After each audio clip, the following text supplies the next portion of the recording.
My end goal in my channel is always to create an affirming and supportive environment for tabletop RPG hobbies. For me, it's an important aspect. Why? Because a safe environment is one that is conducive to creating an awesome game where you share a story together. However, unfortunately, a lot of tabletop RPGs, and especially one of the most popular ones like D&D, have a problematic history, to say the least. And that's not even including how sometimes the hobby and those in it, like most gaming spaces, can be really regressive, and some of the fan base can be super conservative socially. That can make for an otherwise unfun time, and for a lot of us, especially those in intersections of being black, queer, or just simply not the majority or the perceived majority of what would be a perceived nerd, quote unquote, it can be really frustrating finding a game or a tabletop RPG that, really attunes itself to the kind of interesting dynamics that are outside of, most common day-to-day high fantasy settings in most RPGs, especially D&D. So, when I figured out and learned about Motherlands, an Afrofuturist tabletop RPG that takes inspiration from Star Trek, Black Panther, and Firefly. Whereas a lot of RPGs, especially the most popular ones, are based in high fantasy, very much Eurocentric backgrounds and historical and fantasy backgrounds, Motherlands is different in that approach. It is Afrofuturist. And as it states in its homepage, it's set on the adopted home planet of Musula, where humans arrived over 1,500 years ago. Fans of Wakanda and Star Trek will find a comfortable fit in this universe.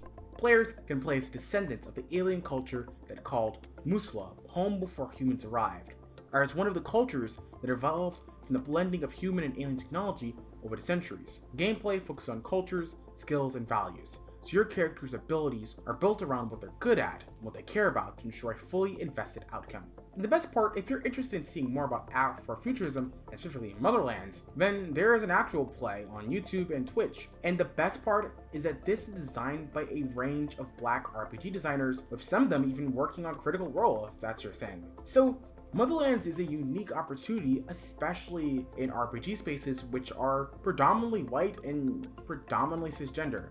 Regardless, Motherlands provides a unique opportunity for black and brown content creators, especially RPG designers, to take the reign of their own stories and find themselves where they're at their strongest, creating awesome stories together. In fact, a quote from one of the content creators on the project: "Black excellence was a foundational idea, so we came up with a premise that would allow lots of different kinds of black people of color to have a place where they flourish and are at the center stage, rather than being an addition to, or as a noble savage, or something that was bolted on the side of a Eurocentric universe." It's an expansive sci-fi epic. Now, am I sitting here going to tell you that this RPG is going to revolutionize the entire RPG scene? Probably not. But it offers a unique experience by, making me, and I'm sure a lot of other black and brown content creators who are RPG designers or avid hobbyists of the tabletop RPG scene, feel, seen. It's not going to somehow revolutionize or help worker pay, and it might not even help the gender discrimination pay, or the fact that there's lots of transphobia and homophobia in these spaces, but by simply creating this content, it's a step in the right direction. Albeit, on a shaky table, and albeit with much work needing to be done. But it's definitely a good start, and an Afrofuturist tabletop RPG is not something you see often. It's a unique premises too. Yet, what about the system that it's going to be using for the game? Well, the system hasn't yet been decided.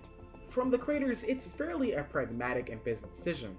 While on the Motherlands, the show is powered by Cortex, a particular RPG system, is not yet defined. So we're still all up in the air on what it's going to look like and how play will actually look. So the lack of system can really be a turnoff for some, but Tanya DePass, the founder and creator of it, says this is more so about the actual setting and the actual play of the game rather than, say, about the system.